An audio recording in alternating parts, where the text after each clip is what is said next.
সর্বশেষ আমি তার জীবনী পড়তে গিয়ে বেশি এই মায়ের পেটে এসেছিলেন হযরতে আব্দুল কাদের জিলানী রহমতুল্লাহ আলাইহি।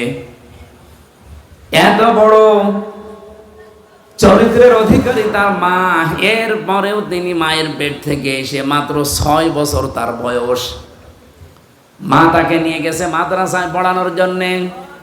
ওস্তাদ ডাক দিয়ে বলছে, বাবা বলো বিসমিল্লাহির রহমানির রহিম, আলিফ বা তা সা। হযরতে আব্দুল কাদের প্রথমেই প্রশ্ন করলেন, উস্তাদ বিসমিল্লাহির রহমানির রহিম এর মানে কি? উনি অর্থ বললেন যে এখানে আল্লাহর নামে শুরু হচ্ছে, যিনি রহমান, যিনি রহিম, দয়াশীল এবং ক্ষমাশীল। আলিফ বা তা সা, উনি বললেন এর অর্থ বলেন। ওস্তাদ বলছে আলিফ বা তা সার কোনো অর্থ নেই। আব্দুল কাদের বলে, হুজুর যে জিনিসের মানে হয় না, অর্থ হয় না, ওটা পড়ি আমি সময় নষ্ট করি না। ওস্তাদ চিন্তা করছে কি ছাত্র পেলাম। তুমি জানো আলিফের মানে? যা জানি, আমি মায়ের কাছ থেকে শুনেছি। কি আলিফের মানে? আমি এতদিন ছাত্র পড়াই, আমি জানি না। তোমার মা কি পড়িয়েছে দেখি বলো তো। উনি আলিফ দিয়ে শুরু করলেন আয়াতুল কুরসি। আল্লাহু লা ইলাহা ইল্লা হুয়াল হাইয়ুল কাইয়্যুম। তেলাওয়াত করতে করতে প্রায় 18 পারা পর্যন্ত তিনি পড়েছিলেন। আয়াতুল কুরসির ভেতরে আমার আল্লাহর 10টা ক্ষমতার কথা আছে, তিনি ব্যাখ্যা পর্যন্ত মায়ের কাছে পড়েছিলেন, শুনেছিলেন। এগুলো শুনলেন, বললেন ওস্তাদকে। ওস্তাদ কাঁদতে কাঁদতে বেহুশ হয়ে গেছে। হোশ ফেরার পরে ডাক দিয়ে বলছে, কি মা কয় তোমার? পর্দার আড়াল থেকে মাকে জিজ্ঞাসা করলেন, আপনি এই ছেলেকে মনে হয় কোনো জায়গায় পড়িয়েছেন, এখন নিয়ে এসেছেন আমার কাছে পরীক্ষা করার জন্যে? মা বলছে, না, এই প্রথম নিয়ে আসলাম। কি বলেন? আপনার এই ছেলের তো আল্লাহর পরিচয় ব্যাপক আয়ত্ত আছে, এমনকি কোরআনে কারিমের 18 পারা পর্যন্ত তা প্রায় মুখস্থই করা আছে। বয়স মাত্র 6 বছর। কয় বছর? 18 পারা মুখস্থ হয়েছে 6 বছরের বাচ্চা। তার মানে আমার মেজো মেয়েটা এখন 6 বছর ফারিহা, এতটুকু বয়সে কোরআন মুখস্থ করে ফেলেছে প্রায় 18 পারা। কথা শোনার পরে মায়ের তো আনন্দ করার কথা, খুশি হওয়ার কথা। মা আমার কান্না আরম্ভ করলেন। ওস্তাদ কান্নার আওয়াজ শোনার পরে জিজ্ঞাসা করেন, আপনি কাঁদেন কেন? আপনার তো সৌভাগ্য। মা ডাক দিয়ে বলে, উস্তাদ কাজী আমি এই জন্য, আমি নিজেও কোরআনের হাফেজা, আমি নিজেও কোরআন পড়াটাই হালকা বুঝি। এই সন্তানটা আমার পেটে আসার পর থেকে আমি অধিকাংশ সময় আমার মুখে কোরআন রাখতাম। আমি উঠান ঝাড়ু দিয়েছি, আমার মুখে আল্লাহর কোরআন। আমি ঘর ঝাড়ু দিয়েছি, আমার মুখে আল্লাহর কোরআন। আমি খাবার দাবার স্বামীকে দিয়েছি, আমার মুখে আল্লাহর কোরআনই থাকতো। সন্তানটা জন্ম নেওয়ার পরে আমি ফজরের নামাজ পড়ে ওরে শুইয়ে রাখতাম, পাশে বসে বসে তেলাওয়াত করতাম। দেখতাম আমার সন্তান আব্দুল কাদের আমার মুখের দিকে তাকিয়ে মুখ মিলাচ্ছে। আমার আফসোস হচ্ছে এই কারণে, আমি যদি আর একটু কষ্ট করে প্রতিনিয়ত 30 পারায় তাকে পড়ে পড়ে শোনাতে পারতাম, আমার এই ছোট সন্তান এতটুকু বয়সে কোরআনের হাফেজ হয়ে যেত। ও আপনার মা বোনেরা, সন্তান এমনি আব্দুল কাদের জিলানী হয়।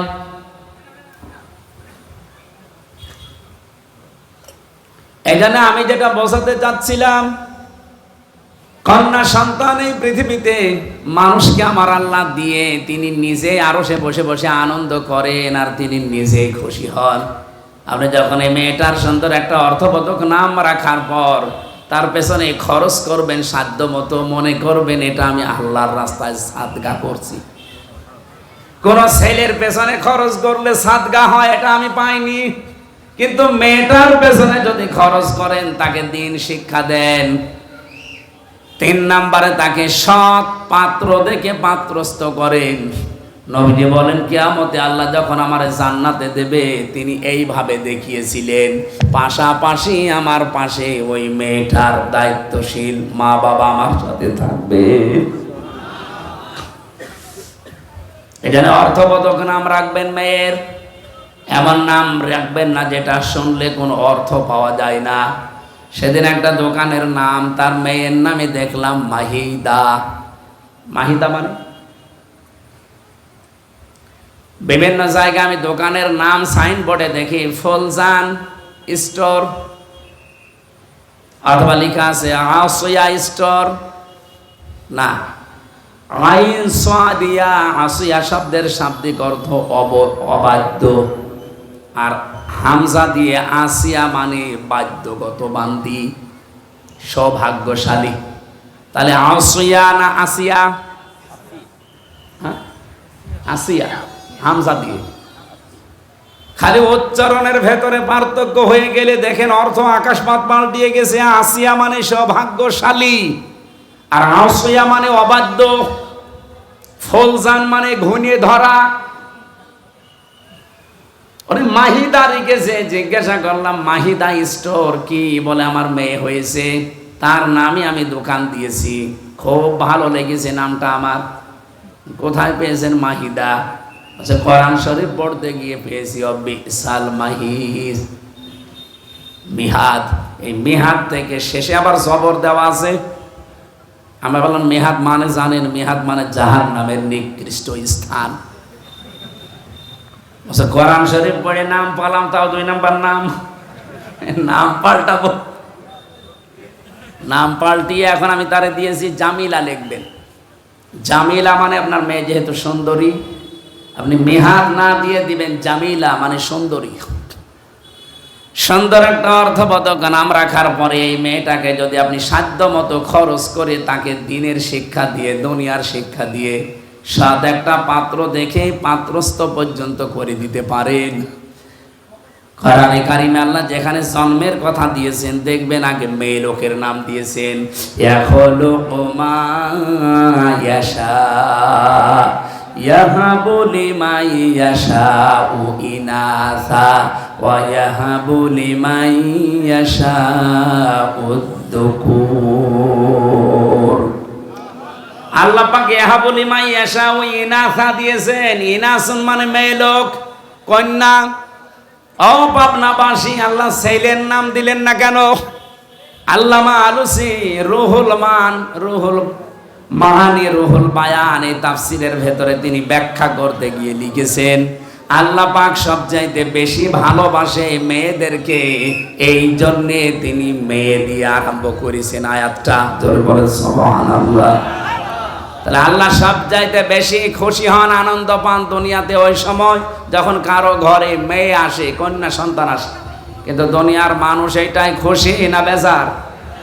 আমরা ইনশাল্লাহ খুশি হব মেয়েদের এই হকগুলো আদায় করার মাধ্যমে। জান্নাতুল ফেরদাউস পর্যন্ত আমরা যেন যেতে পারি, বলেন আমিন। রবিউল আউয়াল মাস আসলে আমরা যেহেতু নবী নিয়ে পাগল হয়ে যাই, সেই নবীকে নিয়ে একটা আয়াত পড়েছি মাত্র, সূরা আরাফ 157 নম্বর আয়াত। এখানে প্রায় কমপক্ষে 13টা জিনিস আছে। প্রথম 4টা 3টা পরিচয় দেওয়া আছে নবীজির, এরপরে 6টা কাজ করা লাগবে আমাদের। 6টা গুণাগুণ দেওয়া আছে বিশ্বনবীর। পরিচয় দেওয়ার পরে গুণাগুণ দিয়েছেন, বৈশিষ্ট্য। এরপরে শেষের দিকে আমাদের জন্য করণীয় 3টা কাজ আল্লাহ দিয়েছেন। এই 3 3 6 আর ওদিকে 6, কত বলেন বলেন? আর ওই শেষের শব্দটা সৌভাগ্যশালী হওয়ার জন্য আপনাকে মাস্ট বি দুনিয়ায় এই 12টা কাজ করা লাগবে। রবিউল আউয়াল মাস যেহেতু এসেছে, আমরা এই আয়াত থেকে নবীজির মাধ্যমে কিছু নিতে চাই।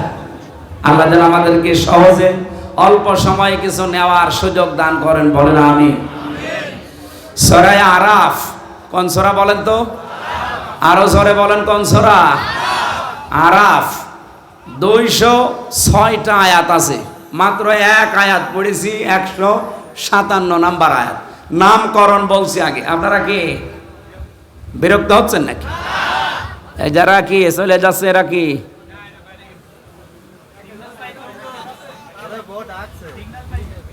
আমার ভাইরা একটু খেয়াল করে শুনবেন, তাফসীর মাহফিলে কথা বলতে হলে একেবারে তার নামকরণ থেকে আরম্ভ করা লাগে।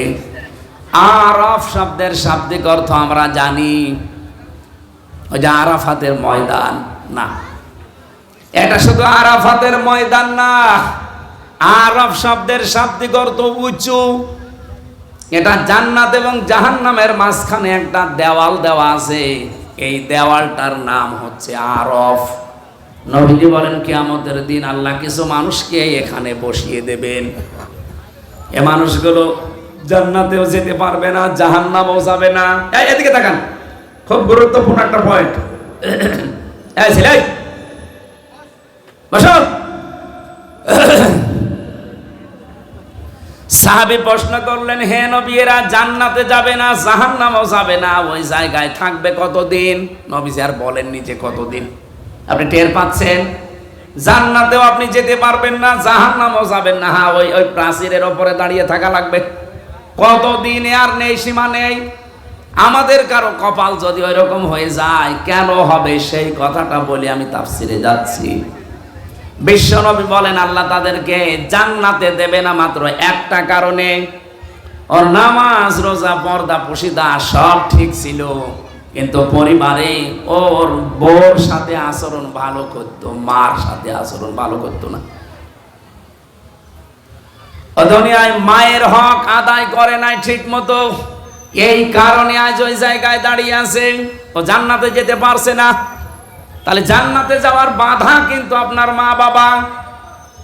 আমার মনে হয় এখন মা বাবা যারা প্যান্ডেলে বসে আছে এরা আনন্দে আত্মহারা যে হুজুর আরো বেশি দিন বেঁচে থাক। আরে মা বাবা, আপনারও তো কিছু দায়িত্ব আছে। ওই যে সন্তান হওয়ার পরে তার সুন্দর অর্থবোধক নাম রাখার পরে তার দ্বীনের শিক্ষা দেওয়া, এ কথা বলেন না কেন? আপনি কি শিক্ষা দিয়েছেন যে আপনি মা বাবা আল্লাহর পরে আপনার স্থান সে ছেলে জানেই না?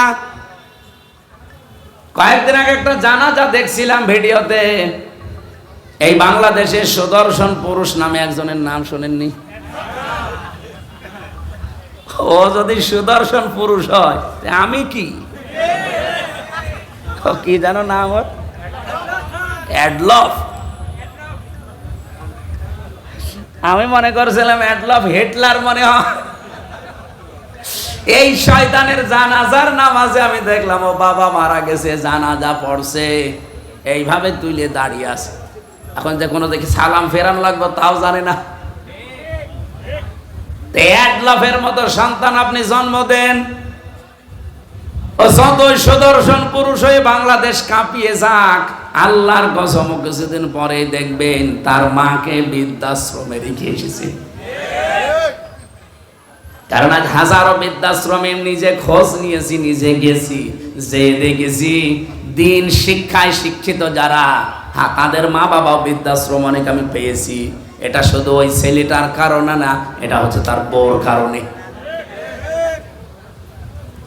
অধিকাংশ 190 জন মা বাবা যারা আজ বৃদ্ধাশ্রমে থাকে তাদের খোঁজ খবর নিয়ে পাশে বসে কথা শুনলে দেখবেন চোখের পানি ফেলতেছে, হাও মাও করে। আমি যে কিশোরগঞ্জে পেয়েছিলাম, কিশোরগঞ্জ থানা, ওইটা হচ্ছে নীলফামারী জেলা। আমি যে দেখলাম দুই পাশে মা আর বাবা বসে আছে, প্রায় 25 জন 50 জন। একজনের কাছে একটু মাথা কাত করে বললাম, কি বাড়ি কোথায়, কি করেন, কেন এখানে এসেছেন? হাও মাও করে আমার হাত চেপে ধরে হাও মাও করে কাঁদতেছে বাবাটা আর মা। বলছে একজন বলছে আমার 2টা ছেলে থাকে, একটা আমেরিকায় আর একটা ইংল্যান্ডে, আর একটা ছেলে আমার এদেশে আছে, সে বড় ডাক্তার। 3টা ছেলে প্রতিষ্ঠিত। আমার ছেলেদের আমি দোষ দেই না, সেরকম দোষ হচ্ছে আমার বৌমাদের। ওরা এমন ভাবে কড়াকড়ি করে, শেষ পর্যন্ত বাড়িতে 5টা রুম আছে, একটা রুমে আমাদের এই বুড়ো বুড়ির জায়গা হয় না, টাকা পয়সা পাঠাই, এই বৃদ্ধাশ্রমে আজ পড়ি আছে। আমি অনেক দিনের শিক্ষায় শিক্ষিত মানুষের মা বাবাকেও পেয়েছি। সত্যি কথা বলবো তো অসুবিধা কি? আমার গায়েও পড়তে পারে, পড়ুক, কিন্তু তারা শুধু দায়ী না। যে সমস্ত মাওলানা বলেন এই দিন শিক্ষায় শিক্ষিত ভাইরা তাদের মা বাবাকে বাধ্য হয়ে রেখে এসেছে শুধুমাত্র তাদের পরিবারের সন্তান আর বউর কারণে। আমি এক কলেজের অধ্যাপককে দেখেছিলাম, সে দিনের শিক্ষায় শিক্ষিত, আবার জেনারেল, কিন্তু মাকে যখন বৃদ্ধাশ্রমে রেখেছে প্রায় 3 মাস হয়ে গেছে, খোঁজ খবর মাঝে মাঝে নিতে যায়। আর আজকে কর্তৃপক্ষ তারে খবর দিয়েছে যে আপনার মা মনে হয় বাঁচবে না, সর্বশেষ আপনি একটু শেষ দেখা করেন। উনি যে দেখি হাওমাও করে কাঁদছে মায়ের পায়ের কাছে বসে। ওর মা বলছে, কান্না বন্ধ কর, আমার সময় আর বেশি নেই, আমি মনে হয় বিদায় নেব। তবে তোর একটা কথা বলি, আমি যখন মারা যাব তখন তুই আমার মাথার উপরে যে ফ্যানটা আছে এটা ভালো না, ঘোরে না। এই কথা বলে কারা এখানে? আশ্চর্য তো, মানুষ কথা শুনছে আর ওরা কথা বলছে মানে। এই কমিটিতে যারা আছেন আপনারা নিজের নীরবে ঠিক করেন। মঞ্চের পেছনে কারা ওরা? কারা? কান ধরে 2-1টা করে দেন, দিয়ে এখান থেকে বিদায় করে। মা ওরে বলছে ফ্যানটা পাল্টিয়ে দিবি। এ কথা বলতে বলতে দেখলাম জিজ্ঞাসা করছে কান্না জড়িত কণ্ঠে, মা কেন? কেন মানে, আমি তো তোর ছোটবেলা থেকে পর্যন্ত মানুষ করে দেখেছি, তুই তো গরমে থাকতে পারিস না, তুই যে ফ্যানটা আজ 3 মাস আমার মাথার ওপর এটা ঘোরে না, তুই আমার সাথে শেষ বয়সে যা করলি আমার মনে হচ্ছে কিছুদিন পরে তোর এখানে আসা লাগবে। তোর তো ফ্যান ছাড়া ঘুম হবে না, তোরে আমি খুব ভালোবাসি, আগে থেকে সতর্ক করলাম, ফ্যানটা পাল্টিয়ে নতুন ফ্যান আগে লাগিয়ে দিস, তাহলে তোরই ভালো হবে। এ কথা বলে ওর মা মরে গেল। আমার বলছে হুজুর মন খারাপ, আমি দেখতে গিয়েছিলাম ওটা ওই চট্টগ্রাম বিভাগে। মন খারাপ করবেন না, আমার ওপরে আপনি গালি দিয়েন না, রাগ করেন না, এ দোষ শুধু আমার একা না, আমিও আপনার মতো দিনী শিক্ষায় শিক্ষিত, আমি কলেজের অধ্যাপক, আমি জেনারেল থেকে অনার্স মাস্টার্স করেছি, আমার 2টা ছেলে মেয়ে আছে, আমার মা 3 মাস এখানে পড়ে আছে, মাঝে মাঝেই মাকে আমি খরচ দিয়ে যাই, কিন্তু সাধ্য মতো দিতে পারি না। বউ আমারে বলেছে এই বুড়ি যদি বাড়ি থাকে তোমার ভাত আমি খাবো না। আমি তো বউকে তালাকও দিতে পারলাম না ওই বাচ্চাদের মুখের দিকে তাকিয়ে। শেষ পর্যন্ত মাকেই রেখে গিয়েছিলাম, আজকে মা আমার চিরদিনের মতো চলে গেল। আমার বাবা সেই ছোট্টবেলায় মারা গেছে, বহু কষ্ট করে পর্যন্ত আমি পৌঁছিয়েছিলাম, খুব অবস্থান ভালো না আমার, যাই আছে আমি চলতে পারতাম, কিন্তু আজকে আমি এমন একজনকে হারালাম যে দুনিয়ায় আমার নাম ধরে ডাকবে সেরকম মানুষ এখন আর নেই। বলেন তো, জেনারেল শিক্ষা বলেন আর ধর্মীয় শিক্ষা বলেন, মা বাবাকে বৃদ্ধাশ্রমে রেখে আসার পেছনে আমি যতটুকু দেখছি, আমি তো একেবারে কম ঘুরি না, যতটুকুই দেখছি সবচাইতে বেশি ভূমিকা পালন করে বাড়ির বউগুলো। 100টার প্রায় 98টা পরিবারে আজ বউ শাশুড়ির মিল নেই। ছোটখাটো জিনিস নিয়ে তাদের মনের দূরত্ব, শরীরের দূরত্ব এত বেশি, শেষ পর্যন্ত স্বামী যারা আমরা আছি আমরা মানসিক রোগী হয়ে যাই। বউর দিকে একটু ভালোবাসা দেখালে আমার নাম পড়ে যায়, আমি বউ পাগল। মা বাবার কথা শুনতে গেলে ওদিকে শ্বশুর শাশুড়ির মন তো পাওয়াই যায় না, বউ বলে ফেলে তোমার বিয়ে করার দরকার কি। আমি কি বেশি বললাম? এটা বাংলাদেশে নেই। এই 2 চাপা কলে পড়ে হাজার হাজার স্বামী আজ আমরা মানসিক রোগী, কিছু বলতেও পারি না, সইতেও পারি না। এ ঝামেলায় আছেন কারা? হাত তোলেন দেখি, বলেন।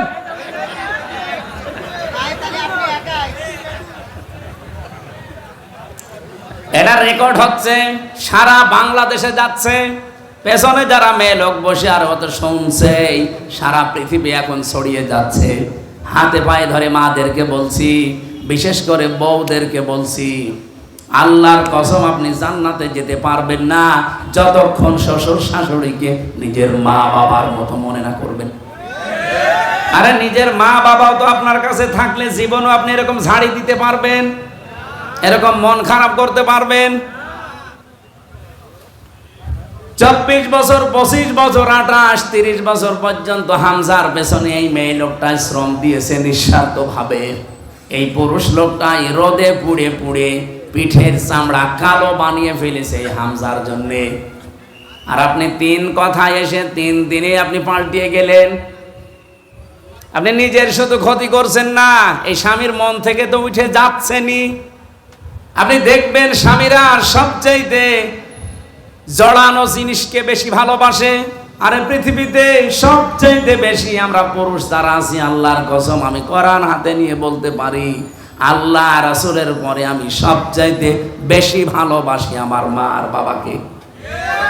আর এই মা বাবার সাথে যে জিনিসে জড়িয়ে থাকে তাকেও বেশি ভালোবাসি।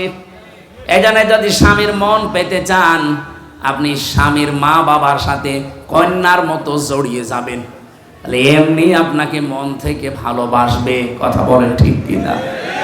আরো জোরে বলেন। আমার ভাইরা, বিশ্বনবী মুহাম্মদ রাসূলুল্লাহ সাল্লাল্লাহু আলাইহি সাল্লামকে আল্লাহ যে কথাগুলো আমাদের মাধ্যমে এবার জানাবেন, সূরা আরাফ থেকে যেহেতু পড়েছি, আপনি আরাফ থেকে এই প্রাচীর নামক জায়গায় মনে করেন এখন দাঁড়িয়ে আছেন, আপনার বিচার চলছে। আপনাকে আল্লাহ জান্নাতে দিচ্ছে না শুধুমাত্র মায়ের কারণে, বাবার হক আদায় না করার কারণে। সাহাবী প্রশ্ন করলেন, হে নবী, আমার মা বাবার কারণে না আমি জান্নাত যেতে পারলাম না, জাহান্নামে আল্লাহ দিচ্ছে না কোন কারণে? বসেন বসেন একটু একটু, এইটাই আমার মূল বিষয়, নাই তো আমি পয়েন্ট পর্যন্ত আসতাম না। এদিকে তাকান। সাহাবী প্রশ্ন করার সঙ্গে সঙ্গে নবীজি বললেন তাকে আল্লাহ জান্নাতে দিচ্ছে না মা বাবার কারণে, আর জাহান্নামে দিচ্ছে না, লোকটা আর যাই করুক দুনিয়ায় দিন কায়েমের জন্য চেষ্টা করত। তাহলে দিন কায়েম করা এটা কিন্তু ফরজ, এটা নফল কাজ না। যত ফরজ আছে দুনিয়ায়, এই জমিনে আল্লাহর দিন কায়েম করা, নামাজ, রোজা, হজ, যাকাত, দান, সাদকা এর চাইতেও বড় ফরজ। কারণ দিন কায়েম না থাকলে আপনি নামাজের হক আদায় করে নামাজ পড়তে পারবেন না। দিন কায়েম না থাকলে আপনি যাকাত ভিত্তিক অর্থনীতি পাবেন না। দিন কায়েম না থাকলে আপনি পর্দাশীল মহিলা খুঁজে পাবেন না। এখানে কোরআনে কারিমে আমি যতটুকু স্টাডি করে দেখলাম, আমি তো সে ছোটবেলা থেকে এর সাথে লেগে আছি, আমার এই মাথার ভেতরে কোরআনের যতটুকু জ্ঞান আছে আমি দেখেছি সব ফরজের বড় ফরজ আল্লাহর জমিনে দিন কায়েম করা। আদম নবী থেকে আমাদের নবী পর্যন্ত কত লক্ষ নবী হতে পারে বলেন? আমি অন্তত ছোট জীবনে যত নবীর জীবনী পড়েছি, শুধু 2 জন নবীর জীবনী বাদ দিয়ে প্রত্যেকটা নবীর জীবনের শেষে পেয়েছি আন আকিমুদ্দিন, দিন কায়েম করো। একজন হযরত আদম আলাইহিস সালাম আর হযরত সুলাইমান নবী, এরা 2 জনে, আদম নবীর সময় তো মানুষজনই ছিল না, আর সুলাইমান নবী তার বাবার কাছ থেকে রাজত্ব পেয়েছিলেন, তিনি আর কি কায়েম করবেন? আর বাকি যত নবীর জীবনী পড়লাম, প্রতিটি নবীর জীবনের মিশন এবং ভিশন ছিল যে দিন কায়েম করা লাগবে। ওয়ালা তাতাফাররাকু ফি, আল্লাহ বলেন মতপার্থক্য করা যাবে না এই বিষয়ে। আপনি যা করেন করেন, আপনি তাবলীগ করবেন করেন, আপনি জামাত ইসলাম করবেন করেন, আপনি পীর মুরিদি করবেন করেন, জিকির করবেন করেন, দরবার খুলে বসে আছেন করেন, যা করবেন আপনার জীবনের যেন টার্গেটই থাকে যে জমিনে দিন কায়েম করা লাগবে। এ বিষয়ে যদি আপনার মন খারাপ হয়, ফতোয়াবাজি করেন যে না এটা দুনিয়ার কাজ, এটা রাজনীতি। সূরা শূরা 25 নাম্বার পারা 13 নাম্বার আয়াত, এটা 3 নাম্বার পৃষ্ঠার 11 না 10 9 নাম্বার লাইনে আছে, মাঝের অংশে পাবেন এতটুকু, কাবুর আলাল মুশরিকিনা মা তাদউহুম ইলাই। আল্লাহ পাক বলেন, হে নবী আপনি যাদেরকে ওদেরকে ডাকেন দিন কায়েম করো জমিনে, এটা শুনলে সবচাইতে বেশি মন খারাপ হবে তাদের যারা মুশরিক। বাংলার মুসলমানেরা, নামাজের কথা বললে আপনি আমাকে দোয়া করেন, ভালো কথা বলেন, রোজার কথা বললেও আপনার কাছে আমি ভালো, জমিনে যে আল্লাহর দিন কায়েম করা লাগবে এটা বললে আপনার কাছে রাজনীতি মনে হয়, দুনিয়ার কাজ মনে হয়। আপনি বিশ্বাস করতে পারেন যে কোনো কায়দায় আপনার দ্বারা মনে হয় শিরিক হচ্ছে। শিরিক করলে মানুষ যেহেতু মুশরিক হয়, আর দিন কায়েমের কথা শুনলে রাগ হবে, মন খারাপ হবে, খারাপ লাগবে কাদের? মুশরিকদের। বলেন বলেন, এ বাংলাদেশে দিন কায়েমের কথা বললে আপনার রাগ হয়, আপনি কি মুশরিক? বলেন। আমি তো স্টেজগুলোতে এসে আমার বাবার আইন কায়েম করো বলি না, বলি আল্লাহর বিধান কায়েম করা লাগবে। কারণ এইটা কায়েম হলে এই দেশে ডাকাতি থাকবে না, চুরি থাকবে না, যাকাত ভিত্তিক অর্থনীতি কায়েম হয়ে যাবে। ঠিক বাড়ি বাড়ি যাকাতের সম্পদ পৌঁছিয়ে যাবে। যাকাত নেওয়ার জন্য তখন পাড়া খেয়ে মরা লাগবে না। এদেশের সম্পদ বাইরের দেশে শুধু হাত পাতা লাগবে না। যে টাকায় আছে দেশের সম্পদ আছে, শুধুমাত্র যাকাত ভিত্তিক অর্থনীতি কায়েম করে দেন, এ দেশটা ঠিক 1 বছরে আবার দাঁড়িয়ে যাবে। আর বাইরের মুসলমান দেশ 57টা, তারা তো বিভিন্ন কায়দায় আমাদের দেওয়ার জন্য রেডি হয়ে আছে। আমি মালয়েশিয়া গিয়েছিলাম, সৌদি আরবে ছিলাম, এই দেশটার চাইতে 14 ডবল বড় এই দেশটা। যেখানে যেখানে মিশেছি তারা জানে যে এই পৃথিবীতে সব চাইতে বেশি মুসলমান বাস করে ইন্দোনেশিয়ায় আর বাংলাদেশে। যাকাত ভিত্তিক অর্থনীতি কায়েম করেন না কেন? তারা যাকাত পাঠাবে, ওই টাকাগুলো, নিজের টাকাগুলো, নিজের সম্পদগুলো আপনি শুধু মানুষের দ্বারে দ্বারে যাকাত ফরজ পৌঁছিয়ে দেবেন। 1 বছরের ভেতরে দেখবেন ওই মানুষটা আর ভিক্ষা করবে না, মানুষের চাঁদাবাজি, ছিনতাই, চুরি না। ও নিজের যখন কর্মসংস্থান পাবে, পেটে খাবার থাকবে, তখন ঠিক ভালো রাস্তায় চলবে। বাংলাদেশ জামাত ইসলামের কোন মানুষ চাঁদাবাজি করে না, ছিনতাই করে না, রাহাজানি করে না। এই কারণে করে না, আপনি দেখবেন এই মানুষগুলো যাই হোক, গরিব হোক আর ধনী হোক, এর একটা কাজ আছে। এই যে এই লোকটা জামাত ইসলাম করে, ও কাপড় সেলাই করে খায়, দর্জি। তাতে কি হয়েছে? পায়খানা সাফ করলেও সে মানুষ। আমি কাজ করে খাই, আমি মানুষেরটা আত্মসাৎ করি না। বাংলাদেশ জামাত ইসলামীতে এই দেশে যত মানুষ আছে দেখবেন, সে ধনী হোক, গরিব হোক, মধ্যপন্থার হোক, তার যে কোনো একটা কাজ আছে। আমি জামাত ইসলামী করি, এই যে ওয়াজ আমার কাজ না, এটা আমার দায়িত্ব, কিন্তু আমার একটা আলাদা কাজ আছে। আমার একটা ব্যবসা, 2টা ব্যবসা আছে, একটা বইয়ের, একটা কাপড়ের। যদিও সরাসরি আমি সময় না দিলেও আমার লোক রাখা আছে, আমার শালাটা কাজ করে, আমার আর কর্মচারী দিয়ে কাজ করি। আমার কর্মজীবন আছে, আমার ব্যবসা আছে, লাভ লস আছে। এই জন্য আমার চাঁদাবাজি করা লাগে না, আমার ছিনতাই করা লাগে না, আমার টেন্ডারবাজি করা লাগে না। অথচ যে মানুষগুলোর কর্মজীবন নেই, তাদের কর্মজীবনই এই রাজনীতি। বলেন তো, তার কোনো কর্মজীবন নেই, কোনো কাজ নেই, ওর কাজই রাজনীতি করা। সে মেম্বার হয়ে, চেয়ারম্যান হয়ে, মেয়র হয়ে, এমপি হয়ে ও মেরে খাবে নাকি? আকাশের দিকে তাকিয়ে থাকবে? এই কারণে কুষ্টিয়ার কথা বলছি। আগস্টের 5 তারিখের পরে যে এই সেপ্টেম্বর আরম্ভ হচ্ছে কালকে থেকে, এই 1 বছর 26 দিনের একটা জরিপ, শুধু কুষ্টিয়ায় বহু মানুষ হাজার হাজার কোটি কোটি টাকা শুধু চাঁদাবাজি করিস।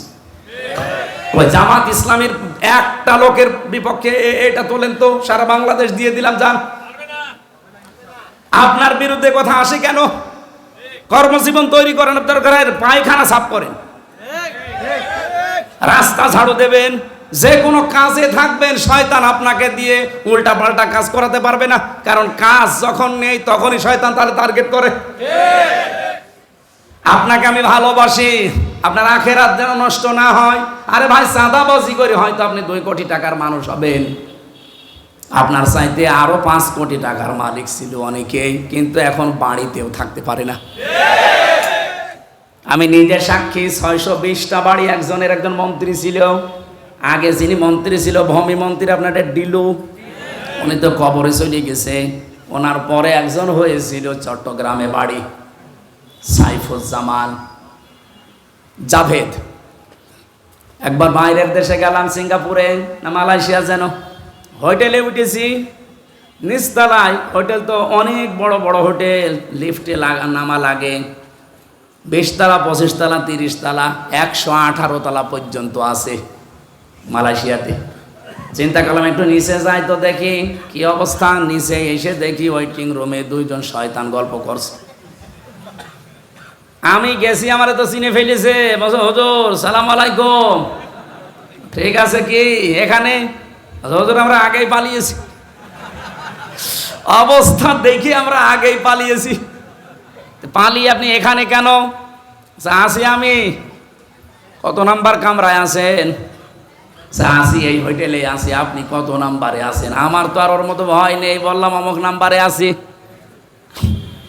আপনি এখানে হোটেলে এসে থাকেন, অথচ শুনেছি নাকি এই দেশে আপনার সাহেব পাড়া আছে, সিঙ্গাপুরে আপনার নিজের ফ্ল্যাট আছে, থাইল্যান্ডে আপনার বাড়ি আছে, আমেরিকায় বাড়ি আছে, কানাডায় বাড়ি আছে, আর বাংলাদেশের বিভিন্ন জেলায় সব মিলে সরকারি তালিকায় তার 620টা বাড়ি। আমার বাবার একটা বাড়ি মাত্র। তাই আমি এই 1 বছরের ভেতরে মনে হয় 2 মাসও বাড়ি থাকতে পারি না। 10 মাসে আমার রাস্তায় কাটে। আর আপনার 620টা বাড়ি কবে থাকবেন? আমার বছর থাকা আগস্টের 5 তারিখ তো আপনারা সব দখল করে নিলেন। আমি 3 তারিখে রাতে পালিয়েছি। এই পর্যন্ত প্রায় 7 মাস চলছে। খুব গোপনে আছি, কেউ জানে না। আপনি শুধু দোয়া করেন। দোয়া? তোমার জন্য দোয়া আসবে মন থেকে? বদদোয়া আসবে? তো এখানে থাকেন টাকা, এখানে তো অনেক ভাড়া। উনি সেই কামরার কথা বলে যান, যেখানে থাকে কমপক্ষে বাংলাদেশের টাকায় কমপক্ষে 50,000 টাকা প্রতিদিন। আমাদের 30,000 লাগতো। আমাদের তো 1 রুম, আর উনি ফ্ল্যাট নিয়ে থাকে। 50,000 টাকা প্রতিদিন ভাড়ায় 7 মাস চলতেছে একাধারে, অথচ নিজের বাড়ি তালা লাগানো। যে সাহেব পাড়া আছে তালা লাগানো, ওখানে থাকেন না? থাকবো। 20 লাখ বাঙালি আছে এই দেশে। যদি আমারে দেখে কোনোদিন বাইরে, পিটিয়ে ভর্তা বানিয়ে ফেলবে। এই হোটেল যেহেতু খুব সিক্রেট, কেউ আসে না এখানে, কারণ 3-4টা গেট পার হয়ে আসা লাগে। আবার সেন্সর লাগানো আছে, আপনি গেলেই ঢুকতে পারবেন না। আপনার চেহারা দেখবে, তারপরে কাজ খুলবে। ওটা আগে থেকে সিস্টেম করা। এখানে আসি জেলখানার মতোই প্রায়, শুধুমাত্র একটু খাওয়া দাওয়া ভালো, আর ওই মোবাইল চালাতে পারি। তাছাড়া আপনারা 3 বছর জেলে ছিলেন, ওই রকমই আছে। তাও তো অন্তত আপনারা কারারক্ষী দেখতেন। ওই যে জেলার সোফার আসতো, মাঝে মাঝে দেখা হইতো। আর আমরা জেলার সোফারও নেই। এতগুলো বাড়ি, আজ একটা বাড়িতেও থাকতে পারি না। এভাবে যদি কয়েক বছর কেটে যায়, আমার মনে হয় শেষ পর্যন্ত আমারও না খেয়ে মরা লাগবে। আমার ওই দিন থেকে বিশ্বাস হয়েছে 620টা বাড়ি আল্লাহর এই বান্দা নিজের বাবার টাকায় জীবনও বানায়নি। কথা বলেন না কেন? আপনি যারা 1 বছর 1 মাসের ভেতরে 1000 কোটি টাকার মালিক হয়ে গেছেন, সবই তো আপনার বাবার টাকা। এই জন্য আপনাকে বলছি, সময় কিন্তু পাল্টাতে বেশি দেরি হয় না। হঠাৎ করে যদি সময় পাল্টিয়ে যায় না, তখন দেখবেন এই 1000 কোটি টাকা তো যাচ্ছে, সাথে সাথে আরো 50,000 যাচ্ছে। জামাত ইসলামী বাংলাদেশের নাম বললাম, অনেকের মন খারাপ হয়ে গেল। আর ভাই একটা দেখান তো যে এরাও আপনার মতো চাঁদাবাজি করে খেয়েছে। কেন, এদের কি অভাব নেই? এরাও 15 বছর আপনার মতো নির্যাতিত ছিল, আপনার চাইতে বেশি ছিল। আমি জামাতের একজনের পেয়েছি 313টা মামলা তার। আপনারও মামলা আছে 517টা পর্যন্ত আমি মামলা পেয়েছি এদেশে একজনের। আমি মাঝে মাঝে ভাবতাম, আল্লাহ 365 দিনে বছর শেষ, ওই একটা মামলার জন্য একটা করেও হাজিরা দেয়, 517টা ও কয় বছর হাজিরা দেবে? আমার মাত্র 2টা মামলা, তাই আমার হাজিরা দিতে দিতে জীবন শেষ হয়ে যাচ্ছিল। যদিও আমার মামলা এখন প্রায় সব খারিজ হয়ে গেছে। রাষ্ট্র আমাকে ঘোষণা দিয়ে জানিয়েছে যে আপনার সাথে এর কোনো সম্পৃক্ততা পাওয়া যায়নি, আপনি নির্দোষ। তা আমি যদি নির্দোষী হয়ে থাকি, 2 বছর 3 বছর আমার জীবন থেকে কেড়ে নিলেন, ওই জীবন সময়টা ফেরত দেন।